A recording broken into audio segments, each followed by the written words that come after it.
डिसेंबर महिना सुरू झाला ना, की प्रत्येकाच्या तोंडावर एक वाक्य असतंच. ते म्हणजे "बापरे! डिसेंबर सुद्धा आला. किती लवकर हे वर्ष संपलं कळालं सुद्धा नाही." असंच ना? बरोबर. वाटतं तसं. कारण आपण खूप बिझी झालेलो आहोत आजकाल. आपल्याला जे काही आपले प्लॅनिंग्ज असतात ते पूर्ण करण्यामध्ये, धावपळ असते आपल्या आयुष्यामध्ये, ते सगळं करण्यामध्ये आणि म्हणता-म्हणता आता डिसेंबर संपायला फक्त 5 दिवस बाकी आहेत आणि असं 1 तारीख जानेवारीची येणार आहे. डिसेंबर महिन्यामध्ये आपलं काय असतं, की नवीन वर्षामध्ये आपल्याला काय-काय गोष्टी करायच्या आहेत, त्याचे आपण संकल्प करत असतो. ते संकल्प पूर्ण करण्यासाठी आपण 1 जानेवारीपासूनच सुरुवात करतो. आज ह्या व्हिडिओमध्ये मी तुम्हाला मैत्रिणींनो असे काही संकल्प सांगणार आहे, की जे आपल्याला मेंटली, इमोशनली खूप हेल्दी ठेवणार आहेत, स्ट्राँग बनवणार आहेत. आपण गृहिणी असाल तर काय होतं आपल्याला पण मोटिव्हेशनची गरज असते. रादर जास्त गरज असते कारण आपण घरातच असतो, घरातली कामं करत असतो. आपला जास्त बाहेरच्या जगाशी कॉन्टॅक्ट येत नाही. त्यामुळे कुठेतरी आपण आपल्याला परत सैल सोडतो आणि डिमोटिव्हेट होतो आणि स्वतःकडे लक्ष देत नाही. म्हणून मग अशा वेळेस आपल्याला मोटिव्हेशनची गरज असते. सो आजच्या व्हिडिओमध्ये तुम्हाला असे काही मैत्रिणींना संकल्प सांगणार आहे, जे तुम्हाला इमोशनली आणि मेंटली स्ट्राँगच ठेवणार आहे आणि एक छान पर्सनॅलिटी तुमची बनणार आहे. जेव्हा तुमचं नवीन वर्ष म्हणजे येणारं वर्ष जेव्हा डिसेंबर महिना येईल, तेव्हा तुम्हाला वाटेल, "वॉव! आपण खूप छान पद्धतीने स्वतःला ह्या वर्षामध्ये कॅरी केलेलं आहे." तर हे संकल्प कोणते ते बघण्यासाठी चॅनलला सबस्क्राईब करा. व्हिडिओ आवडला पूर्ण बघा आणि आवडला तर व्हिडिओला लाईक, शेअर, कमेंट नक्की. पहिला संकल्प एकदम महत्त्वाचा आहे. तो म्हणजे लोकं काय म्हणतील याचा विचार करणं आपण सोडून द्यायचं आहे. आता हे काय एका पहिल्याच दिवसापासून आपल्याला जमणारी गोष्ट नाहीये ती. जर तुम्ही लोकांचा जास्त विचार करणारे असाल, तर तुम्हाला काय 1 जानेवारीपासून लगेचच जमणार नाहीये. पण प्रयत्न आपल्याला 1 जानेवारीपासूनच करायचा आहे. बऱ्याचदा आपल्याला काही गोष्टी म्हणजे समजा ड्रेस आहे, तो ड्रेस आपल्याला घालायचा असतो. एखादी हेअरस्टाईल ट्राय करून आपल्याला बाहेर जायचं असतं किंवा आपल्याला काहीतरी वेगळं आपल्या मनात भरपूर काही करायची स्वप्न असतात आपल्या आयुष्यासाठी. पण कुठेतरी आपल्या मनामध्ये असतं, की बापरे! मला लोकं काय म्हणतील? की ही बघा, ही मुलांची एवढी मोठ्या मुलांची आई आहे आणि आत्ता हिला सुचतंय असं करायला किंवा इतकं वय झालेलं आहे आणि आत्ता ही असे कपडे घालून फिरतीये किंवा असे केस ही आत्ता करतीये, हिचं काय वय आहे का हे करायचं? किंवा बरेचसे असे बऱ्याचशा गोष्टी असतात किंवा एखादा आपल्याला साधा बिझनेस सुद्धा करायचा असेल ना, तर लोकं काय म्हणतात, "हिला काय जमणार आहे? हिला बोलता पण येत नाही धड किंवा ही काय पैसे थोडीच कमवणार आहे, हिला काय अक्कल आहे का?" म्हणजे अशा बऱ्याचशा गोष्टी असतात. हे लोकं बोलतात आणि आपण त्या बोलण्याचं म्हणजे ते बोलायच्या आधीच आपण त्याचा विचार करतो, की मला असं केलं तर मग लोकं काय म्हणतील? तेव्हा मैत्रिणींनो, तुम्हाला तुमचं आयुष्य चांगल्या पद्धतीने जर घालवायचं असेल, तुमच्या स्वतःसाठी, तुमच्या कुटुंबासाठी, तुमच्या इच्छा, आकांक्षा जर तुम्हाला पूर्ण करायच्या असतील, तर आत्ताच ही गोष्ट बंद करा. ती म्हणजे लोकं काय म्हणतील याचा विचार करणं आपल्याला बंद करायचं आहे. लोकं बोलणार आहेत, बोलू द्या. तुमची प्रगती होत असेल तेव्हा सुद्धा लोकं बोलणार आहेत. तुम्ही करा, नका करू. तुम्हाला लोकं बोलणारच आहे, बोलू द्या, दुर्लक्ष करा. त्याच्याने तुमचं काही अडत नाहीये. तुम्ही तुमचं तुमचं काम करा. संकल्प दुसरा, तो म्हणजे आपलं आयुष्य दुसऱ्यांसोबत कंपेअर करणं बंद करायचं आहे. मैत्रिणींनो, आजकाल सोशल मीडियावर किंवा इकडे स्टेटसला बऱ्याच ठिकाणी आपण फोटोज बघत असतो. आपल्या मित्रमंडळींचे असतील, नातेवाईकांचे असतील, ओळखीच्यांचे बऱ्याचशा लोकांचे फोटोज आपण बघत असतो किंवा अगदी इन्फ्लुएन्सर्स असतील त्यांचे सुद्धा. व्हिडिओ बघून आपल्या मनात विचार येतो, की वॉव! यांचं किती छान आहे ना.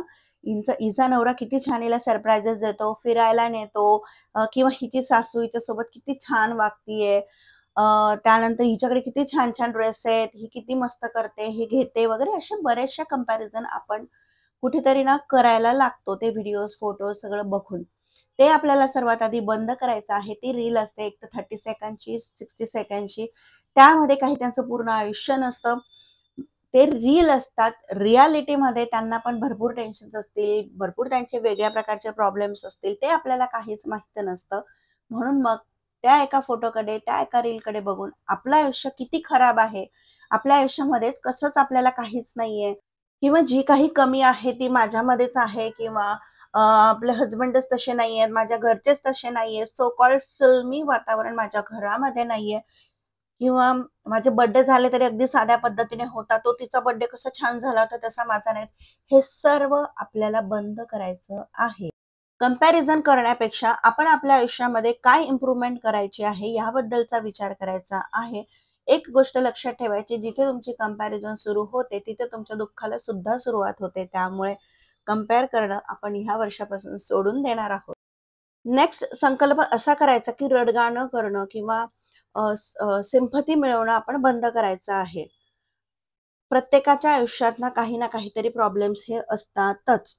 मग आपण काय करतो, समजा जो कोणी आपल्याला भेटेल, त्याला आपण ते सांगत असतो. काही दुःख अशी असतात जी खूप मेजर असतात आणि आपण ती त्याचे काही म्हणत नाहीये मी. पण बाकीची जी असतात ना दुःख, समजा पैसे आपल्याकडे कमी आहेत किंवा घरातलं वातावरणच आपलं ठीक नाहीये, समजा भांडणं होत आहे. हे आपण प्रत्येकाला उठसूट सांगत असतो. याने काय होणार आहे माहिती का? तुमची दुःख कमी होणारच नाहीये, ती अजून वाढतील. कारण युनिव्हर्सच्या लॉनुसार तुम्ही जे घडी-घडी विचार कराल, जे तुम्ही नेहमी बोलाल, ते तुमचं रिपिटेशनमध्ये तुम्हाला मिळतं. अजून जास्त प्रमाणात तुम्हाला मिळतं. तर मग कशाला दुःख सांगायला दुःख वाढवून घ्यायचं? तुम्हाला काही अडचण असेल, तुम्हाला अगदीच काही प्रॉब्लेम असेल, तर तुमच्या अगदी जवळच्यांना, जे विश्वासू आहेत, त्यांच्यासोबत डिस्कस करून तुमच्या प्रॉब्लेमचं सोल्युशन काढा. पण तुमची दुःख ना ही प्रत्येकाला सांगत नका बसू. कारण कोण कसा त्याचा कधी उपयोग करेल हे आपल्याला काही सांगता येत नाही. त्यामुळे तुमचे विकनेसेस, तुमच्या अडचणी, तुमची दुःख ही प्रत्येकाला नका सांगू. कोणा घरातल्या एका पर्सनल म्हणजे व्यक्तीला, जी तुम्हाला खूप चांगल्या पद्धतीने ओळखते, तुम्ही त्यांना चांगल्या पद्धतीने विश्वासाने सांगतात, अशाच व्यक्तींना पुढचा संकल्प तो म्हणजे सेल्फ केअरकडे तुम्ही सर्वात जास्त महत्त्व द्या. सेल्फ केअरवर चॅनलवर व्हिडिओ आहेतच. लिंक मी त्याची देते. तिथे नक्की जाऊन चेक करा. तर ह्यामध्ये सांगत गेली तर व्हिडिओ खूप लाँग होईल. म्हणून सेल्फ केअरमध्ये तुम्ही लक्ष द्या. तुम्ही असा अजिबात विचार करायचा नाही, की मी घरात आहे आणि मला काय ड्रेसची गरज आहे किंवा मी घरातच असते, मला कुठे मेकअप आणि पार्लरची गरज आहे, असं अजिबात नाही. स्वतःची काळजी घ्यायची आहे तरच तुम्ही कुटुंबाची घेऊ शकाल. म्हणून सेल्फ केअर फार महत्वाची आहे. त्याकडे तुम्ही लक्ष द्यायचं आहे. लास्ट पॉइंट हा, की तुम्ही तुमच्या हॉबीज जपायच्या आहे आणि त्याचबरोबर तुमच्या ज्ञानामध्ये नेहमीच भर पडेल अशा गोष्टी तुम्ही करायच्या आहेत. मग तुम्ही रोज न्यूजपेपर वाचा, रोज तुम्ही चांगली चांगली पुस्तकं वाचा, चांगले ब्लॉग्स, आर्टिकल्स, चांगले व्हिडिओज ऐका. पण नक्की करायचं आहे जेणेकरून तुमच्या ज्ञानामध्ये तुम्ही भर पडेल. तुम्ही अपडेटेड राहाल. आजकाल जगात काय चाललं आहे याची अपडेटेड राहिलं, की मग आपल्याला आपला कॉन्फिडन्स हा मेंटेन राहतो. नाहीतर मग आपण चार चौघांमध्ये गेलं, की आपल्याला असं वाटतं, की आपल्याला काहीच येत नाहीये. बापरे! आपण किती मागे आहोत. असं होऊ नये म्हणून मग तुम्ही जरी घरात असाल, गृहिणी असाल, तरी पण अपडेटेड राहण्यासाठी वेगवेगळे ब्लॉग्स, न्यूज, व्हिडिओज बघणं फार गरजेचं आहे. तर हे काही होते छोटे-छोटे संकल्प जे फार महत्वाचे आहे. तर नक्की तुम्ही अप्लाय करा आणि सेल्फ केअर, सेल्फ लव्ह, त्याचप्रमाणे असे बरेचसे छान-छान व्हिडिओ चॅनलवर आहे. लिंक सगळ्यांच्या मी डिस्क्रिप्शन बॉक्समध्ये देते. नक्की जाऊन चेक करा. त्या तुम्हाला खूपच हेल्पफुल ठरतील.